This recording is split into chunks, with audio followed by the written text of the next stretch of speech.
Good morning, Nick. It's Wednesday, December 3rd. As you can see, all of my snow is gone. So, Nick, I work a job where, my schedule changes really frequently. Sometimes even a half an hour before I'm supposed to go into work. I was supposed to go in for 10 today, and then my boss called me right as I was about to walk out the door. It's can you come in at noon? And so I said, sure, I'll come in at noon, not a problem. And so, instead, I'm now video blogging you.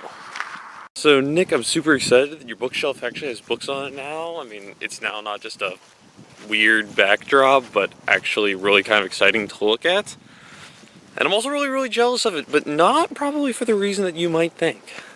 You said that your bookshelf was full of books that you mostly had since before you met me, which meant you read probably a little bit when you were younger. But, Nick, I didn't really read much when I was young.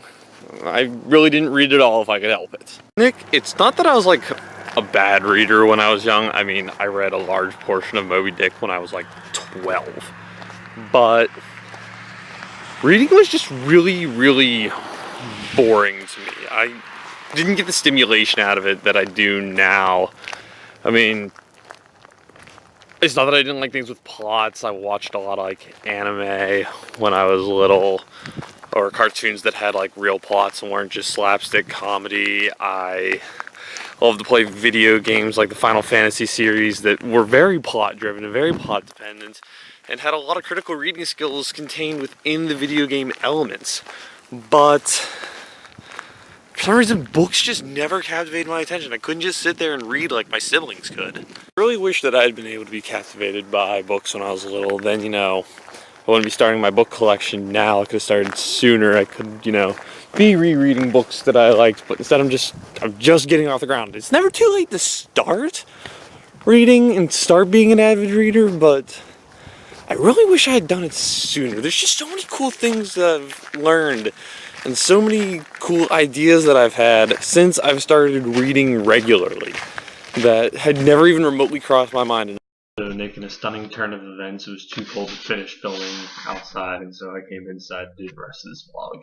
So yeah, books, they're inspirational, but you know what else is really inspirational? This vlog. Just how books cause me to think in different ways and to see the world in a different kind of light. Nick, bouncing ideas back and forth off of you and getting inspired by you, and just trying to come up with cool ideas to inspire you really makes me think really differently about the world, and every time I see things, I look at the world just a little bit differently, and I love it. I think it's wonderful, and I'm really glad that I got a chance to do this, and I hope we continue to keep doing this. I mean, we've made it to December. That's a lot further than I actually thought we were going to get.